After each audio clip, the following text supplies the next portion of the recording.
যখন কোনো মানুষ নিজে যেটা বানাচ্ছেন, নিজে যেটা দেখছেন, নিজে যেটা শুনছেন, সেই সব কিছুকে সুপিরিয়র মনে করেন, তখন আই থিঙ্ক তার কোয়ালিটি অনেকটা ভোগের মতোই হয়।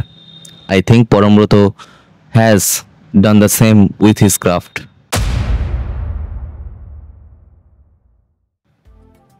হে গাইস, হোয়াটসঅ্যাপ। আজকের এই ভিডিওতে আমরা কথা বলবো ভোগ বলে যে ওয়েব সিরিজটা এসছে সেটাকে নিয়ে। ভোগ ইজ রিটেন বাই অভিক সরকার। অভিক সরকারের অন্যতম পপুলার গল্প পাঠক মহলে, শ্রোতা মহলে আরও বেশি পপুলার, কারণ কি এটা সানডে সাসপেন্সে এসেছিলো এবং সেখান থেকে এটা কিন্তু মানে একটা নেক্সট লেভেল ফেম পায়। এবং এখন এই ভোগের একটা ওয়েব সিরিজ ভার্সন এসছে এবং ওয়েব সিরিজ হয়েছে ভোগ গল্পটাকে নিয়ে। সেটা ডিরেক্ট করেছেন পরমব্রত চট্টোপাধ্যায় এবং এর মধ্যে অভিনয় করেছে অনির্বাণ ভট্টাচার্য, পার্ণমিত্র এবং রজতাভ দত্ত।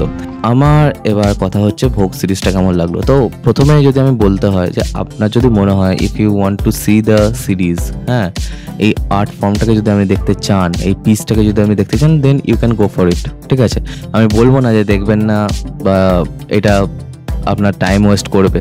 এই জিনিসটা আমি পুরোপুরি বিচার করবো আমার কীরকম লেগেছে তার ওপর নির্ভর করে। ঠিক আছে, আমি কি ভাবছি সেটার ওপর বেস করে। ঠিক আছে, আপনার ভালো লাগতেই পারে, আপনার এটা মাস্টারপিস মনে হতেই পারে, বাট আমার কীরকম লেগেছে আমি সেটাই এখানে ব্যক্ত করার চেষ্টা করবো। তো ফার্স্ট অফ অল আমি যদি বলি যে এই স্টোরিটা খুবই একটা পোটেন্সিয়াল সমৃদ্ধ কিন্তু একটা স্টোরি ছিল।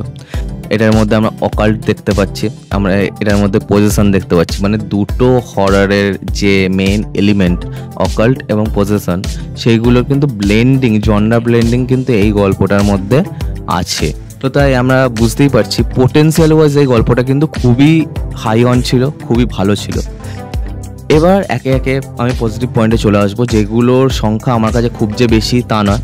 মানে আমার যে প্রথম পজিটিভ পয়েন্ট যেটাকে মনে হয় সেটা হচ্ছে যে এখানে কালারের যে ব্যবহার সেটা কিন্তু আমার বেশ ভালো লেগেছে। যে RGB তিনটে কালার আছে, রেড, গ্রিন আর ব্লু।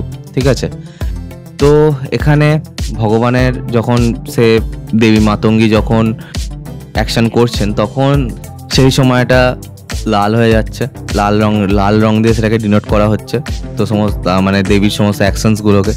এবং যেটা হ্যাপি মানে যেটা শুভ সেটাকে ডিনোট করা হচ্ছে ব্লু দিয়ে। ঠিক আছে, এবং গ্রিন হচ্ছে যে দেবীর যে আজ্ঞাবহ তার যে পোশাক বা তার যে স্কিন কালার সেটা হচ্ছে গ্রিন। তো এই জিনিসটা আর রেড, গ্রিন, ব্লু এর যে ব্যবহারটা সেটা কিন্তু আমার বেশ ভালো লেগেছে। এবং অন্যদিকে আমি দেখি যে এখানে বিজিএম বেশ কিছু এপিসোডে কিন্তু ভালো, মানে যেভাবে বিজিএম মানে একটা পার্টিকুলার একটা সাউন্ড ট্র্যাক দিয়ে তো এপিসোডগুলো শেষ হয়, তো সেইখানে আমার কিন্তু একটা ঢাকের সাথে একটা ম্যাশ আপ করে একটা মিউজিক ছিল, সেটা কিন্তু বেশ ভালো লেগেছে। আমি কিন্তু সেটা সিরিজটা শেষ হওয়ার পরেও আমার সাথে থেকে গেছে। এরপরে যদি বলতে হয় যে পজিটিভ পয়েন্ট, সেটা হতে পারে পারফরমেন্স খুব যে ভালো সেরকম আমি বলবো না, তবে মোটামুটি পারফরমেন্স একটা আমি সবাইকারই লক্ষ্য করেছি। এবং এখানে পার্নোর পারফরমেন্স একদমই ভালো নয়, ওটা আমি নেগেটিভ পয়েন্টে রাখবো। অনির্বাণ এবং রজতাভ দুজনের কাজ বেশ কিছু জায়গা ভালো, কিন্তু তাও বিভিন্ন জায়গায় তারা যাত্রাপালা লেভেলের অভিনয় করছিলেন, সেটা কিন্তু দেখে একদমই ভালো লাগেনি। রজতাভ আমার মনে হয় সব থেকে সেন্সিবল অ্যাক্টিং করেছেন, স্ক্রিপ্ট অনুযায়ী এবং গল্প অনুযায়ী ডিমান্ডিং ছিল, আই থিঙ্ক রজতাভ সেটা করেছেন। এবার চলে আসছি নেগেটিভ পয়েন্ট। তো first and foremost negative point হচ্ছে যে যখন বাজেট নেই তখন সেটাকে ক্রিয়েটিভিটিতে ঢাকতে হবে। বাজেট রহস্য রোমাঞ্চ বলে যে সিরিজটা এসেছিল সেটাতেও ছিল না। তো প্রথমে যদি বলি যে রহস্য রোমাঞ্চ সিরিজ বলে যে একটা সিরিজ এসেছিল, সেটার মধ্যেও কিন্তু বাজেট যে খুব বেশি ছিল সেটা নয়, কিন্তু এর ক্ষেত্রে কি হয়েছে, এখানে কিছু কিছু জায়গায় স্পেশাল এফেক্টস ডিমান্ড করে। ঠিক আছে, একটা সময় তো বাংলাতে স্পেশাল এফেক্টসের এত রমরমা ছিল না, কিন্তু এখন যখন কাজ হচ্ছে তাহলে সেটা আই থিঙ্ক কোয়ালিটি হওয়া উচিত, কারণ অডিয়েন্স এখন যেরকম কাজ দেখছেন সেটা কিন্তু চট করে মানে সেটাকে মানে কম্পেয়ার, মানে আমি বলছি না সেই লেভেলটাকে ম্যাচ করতে হবে, কিন্তু আমাকে হিউম্যান ইমোশনটা এমনভাবে ফুটিয়ে তুলতে হবে যাতে ওইগুলো চোখেই না পড়ে, তাই না? তো এখানে সেটা কোনোভাবেই হয় না। আমরা যে এখানে অতীন বলে যে ক্যারেক্টারটার সাথে সেটার সাথে আমরা কানেক্টই করতে পারি। যখন যদি অতীনের সাথে পুরোপুরি কানেক্ট করে যেতাম তাহলে ভিএফএক্স, মেকআপ কীরকম হচ্ছে সেগুলো মাথাতেই থাকতো না। এবং ব্যক্তিগতভাবে আমার মনে হয় সেগুলো তো খুবই জঘন্য। ভগবানের যে অবয়বটা বা ভগবান বলে যাকে বানিয়েছে সেটা খুবই বাজে লাগছে, তাকে একবারের জন্যও ভালো লাগেনি। মানে এত খারাপ মেকআপ হয় এবং অন্যদিকে যখন ফাইনাল শোডাউনে পার্নো মিত্রর যা অভিনয়, ঠিক আছে, এবং সেটাকে যেভাবে দেখিয়েছে সে মানে ইটস রিয়েলি ডিসঅ্যাপয়েন্টিং। মানে ভোগ যে গল্পটা সেটা যে লেভেলের গল্প, এখানে পুরো সেটাকে চটকে 44 করা হয়েছে।